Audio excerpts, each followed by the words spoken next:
Palabra de mujer. Ahora usted se había escuchado hablar de esta enfermedad de los celíacos y cada vez que voy al supermercado me encuentro con más productos. Pan para celíacos, cereal para celíacos, pero a ciencia cierta no sabemos muy bien de qué se trata. Salimos a las calles y preguntamos a ver si alguien nos podía explicar.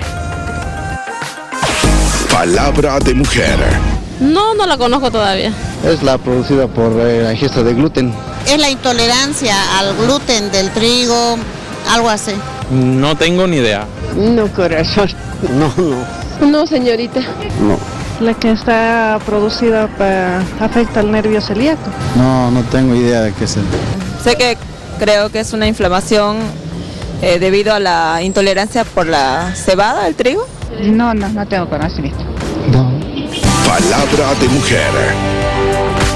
Doy la bienvenida al experto, el doctor Gunnar Martínez Mendoza, es gastroenterólogo, cirujano, y nos va a hablar precisamente de esto, la enfermedad de los celíacos. Además que ha sido un tema que fue sugerido a nuestro Facebook. Agradecemos a las personas que nos escriben y siempre nos mandan las recomendaciones. Doctor, ¿qué es ser celíaco? Muy buenas tardes en primer lugar y muchísimas gracias por la invitación. La verdad que la enfermedad celíaca, pese a que tiene un origen muy antiguo, porque Aleteo, un griego, en el siglo II a.C., ya encontró un problema de mala absorción en los individuos de esa época. Dio unas heces grasosas y un estado nutricional muy decaído, y nos dio ya como una pauta del primer síndrome de mala absorción. Posteriormente, mala absorción.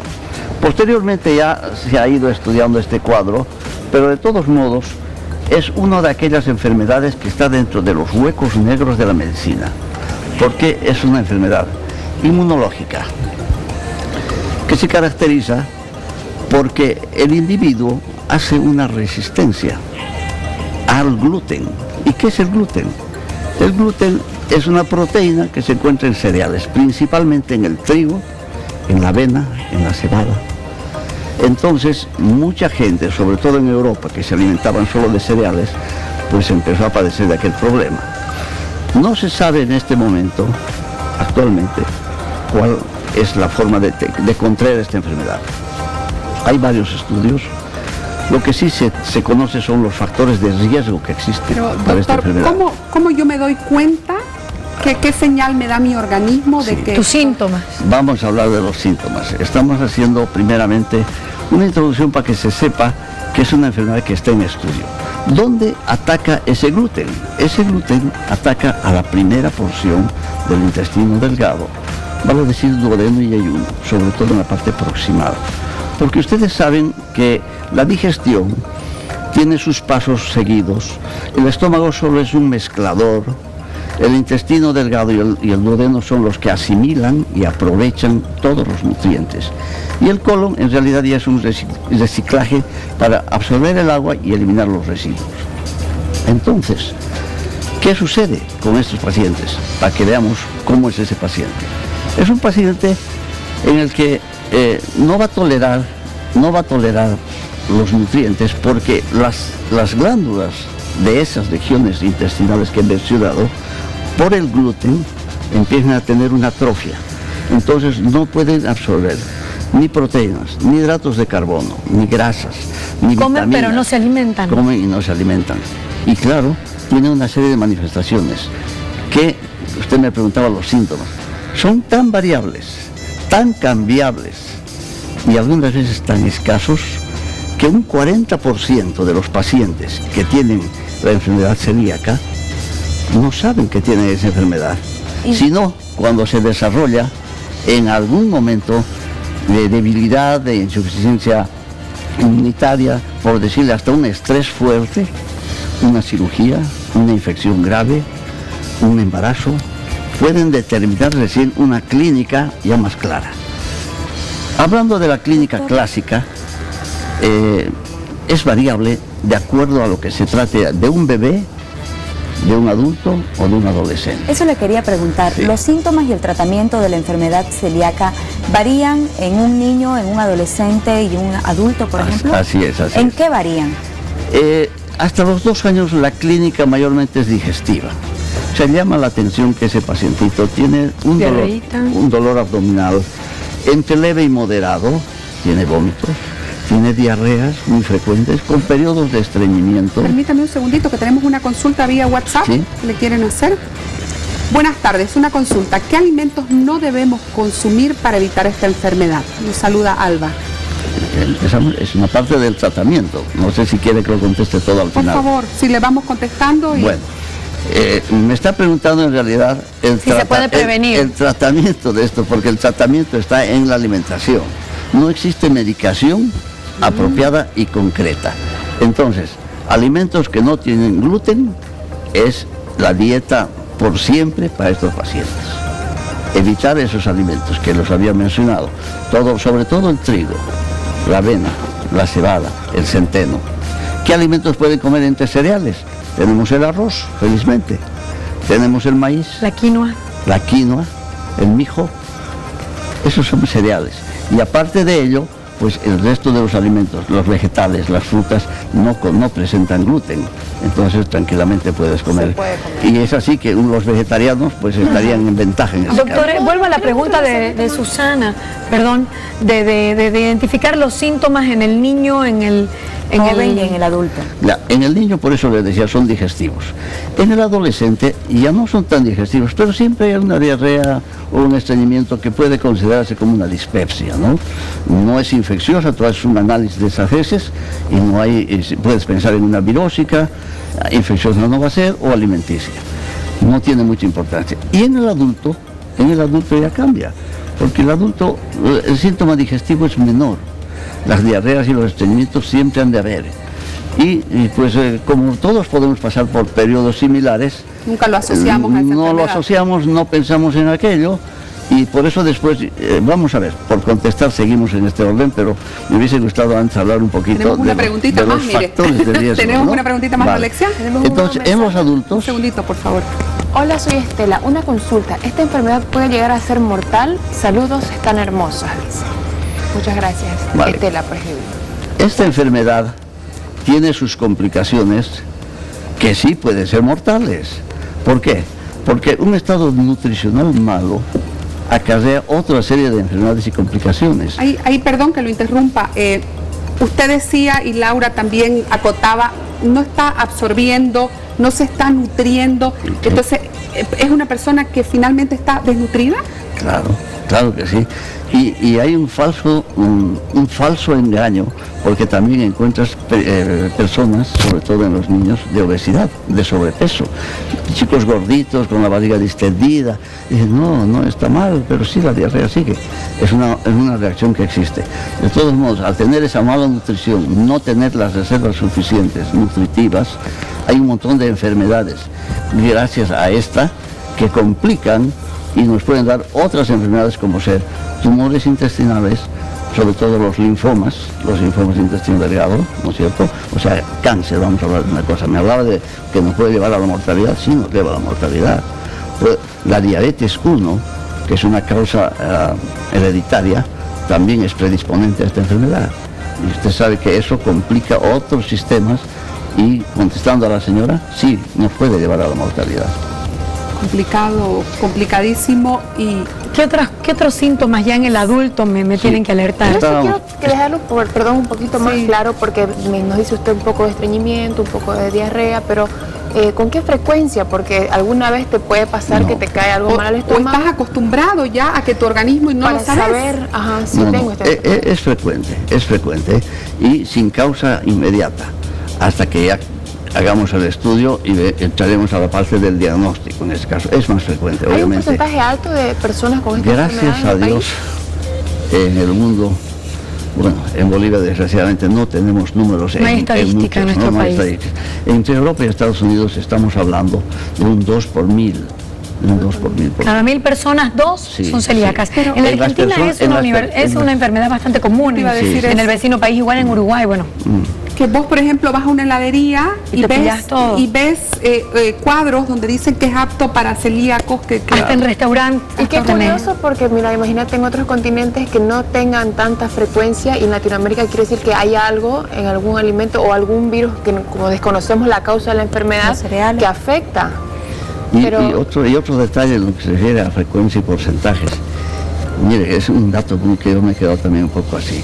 El 40% de los celíacos no saben que tienen enfermedad celíaca. Yo creo que tiene que ver con eso. Entonces, también. Con eso más las estadísticas quedan un poco siempre en el aire, ¿no? No hay. Y no te das cuenta, porque claro, decís, claro o sea, sí. me hace mal el pan, no como pan, pero sigo comiendo otros tipos de harinas, digamos, acá que tenemos tanto, qué sé yo, pan de arroz, tamales. Ahora, por ejemplo, en su caso, cuando alguien llega y usted hubiese detectado esta enfermedad en el país, llega la persona, ¿en qué estado? O sea, ¿cuándo la gente ya llega al punto de decir, por favor, me voy al médico y hago todos los exámenes? Ya llega cuando está en un estado de desnutrición, ¿no? Como no ha habido esa absorción alimenticia, es una persona delgada, muy delgada, fatigada. Me hablaba de los síntomas del adulto. El adulto mayormente tiene un bienestar. Se siente mal, pero no sabe por qué. Se siente mal. Tiene una fatiga que no le explica. Cambia su carácter, entra en estados depresivos. Aparte que sí tiene periodos de diarrea, periodos de estreñimiento, pero no son tan importantes. Más son los dolores articulares, los calambres, y la pérdida de peso, ¿no? Se puede infamar. Ay, pérdida de peso. Hacía usted mención, así muy por encimita, de los factores de riesgo. ¿A qué nos referimos con esto? Es muy importante. Cuando encuentra un factor de riesgo, personas que tengan enfermedades inmunitarias, artritis reumatoidea, por ejemplo, diabetes 1, hereditarias congénitas como un síndrome de Down. En ellos, por ejemplo, en los síndromes de Down, se considera casi hasta un 100% de posibilidades que un hermano de ellos, un familiar directo sanguíneo, pueda tener esta decir, enfermedad. que diabetes tipo 1, algún hermano puede ser celíaco también. De 10-1. Eso es lo que el paciente que ha hecho usted el diagnóstico. Con análisis de sangre, ¿no? Y digamos que voy y me saco un análisis de sangre y me dicen, ¿usted es celíaco? No, vamos a hablar de eso. Evidentemente, esa clínica nos ayuda un poco, ¿no? Tenemos que hacer un laboratorio completo, porque existe una alimentación tan mala, tenemos que ver qué le está faltando a ese paciente, aparte del hemograma, vitamina, calcio, potasio, todo aquello, ¿no? Lo completo, las proteínas, etcétera. Y pedir unas pruebas especiales que las tenemos acá, buscando una enzima del gluten, que es la gliadina. Cuando encontramos eso positivo, hay otras enfermedades también que pueden dar este cuadro. Es necesario hacer una biopsia de la mucosa yeyunal. Entonces hacemos una endoscopía, llegamos a la última porción del duodeno y de ahí tomamos biopsias. Ahí sí el patólogo nos va a mostrar una mucosa sin vellosidades, que son las que absorben. Diagnóstico de enfermedad celíaca, contando con la clínica más, ¿no? Tenemos un mensajito más para compartir una consulta. Sí, cómo no. ¿Esta enfermedad es contagiosa o puede llegar a ser hereditaria? Matías. Contagiosa no es, pero la herencia es un factor de riesgo importante, lo habíamos estado mencionando. Un familiar que tenga enfermedad celíaca, hay que pensar que su descendencia o la consanguinidad de sus hermanos pueda tener en 1 a 10 la misma enfermedad. Estar alerta. Entonces, alerta y hacerse los controles como en toda enfermedad, pero desgraciadamente a veces no existe una clínica así clara. Doctor, ¿y ya cómo es el tratamiento? ¿Qué debe comer y qué no debe comer el celíaco? El celíaco tiene que comer toda su vida alimentos sin gluten. Desgraciadamente, el gluten no solo está en estos cereales, está incluso en un montón de productos alimenticios. Entonces, ¿qué se recomienda? Se recomienda que cuando agarren un alimento envasado, por decirte, fijarse bien el contenido de lo que lleva, ¿no? Pasta, y dedicarse cereales. a comer, dedicarse a comer solo los cereales que hemos mencionado, las verduras, las frutas, los peces, que va muy bien. Las carnes no se pueden comer. No, es que no se pueden, pero hay que evitar las grasas, porque también las grasas hay que evitarlas siempre si se puede, ¿no? Porque creo que ustedes habéis evitado que no están con mucho sobrepeso. Ay, me gusta la grasa. Todo lo que es lácteos. Me olvidaba, un dato que es frecuente desde la infancia es la intolerancia a la lactosa. Sí, señor. En adultos y en niños, intolerancia a la lactosa para la oreja.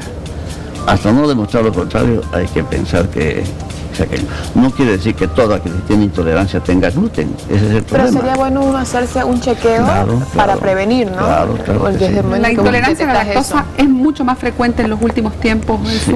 Sí. ¿O es que uno lo escucha o en su experiencia? No, es mayor.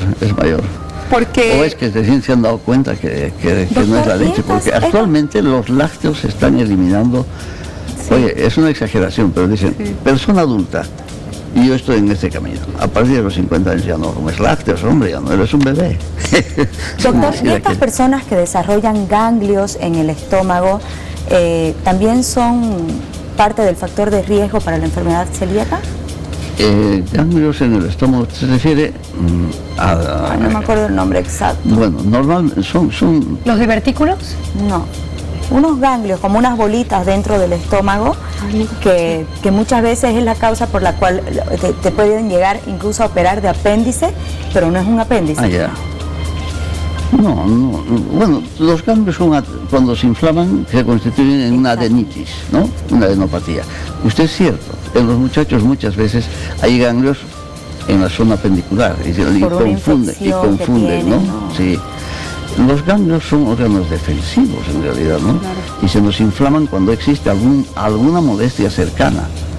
Una infección, una irritación, un trauma, usted se golpea el cuello, le salen los ganglios acá, pero no tiene relación directa. Okay. Muy bien.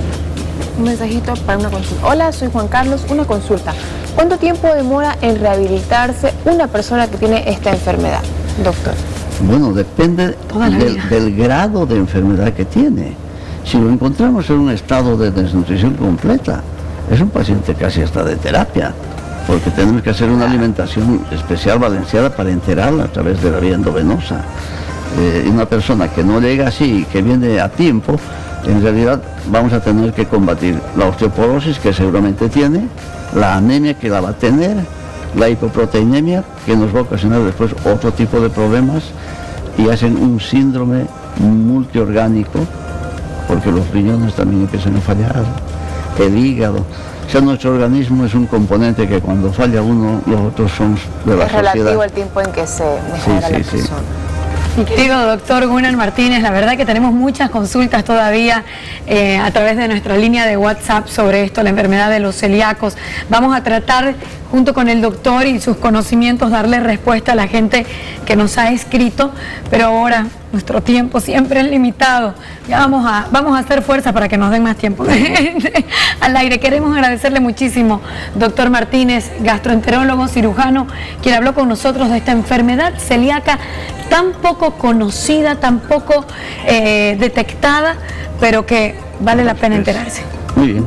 Gracias, doctor. Muchísimas gracias a ustedes por la invitación, para servirles en cualquier ocasión. No hay mal que por bien no venga, no dejes pasar la hora y pinta de colores ese corazón. La vida es una fiesta.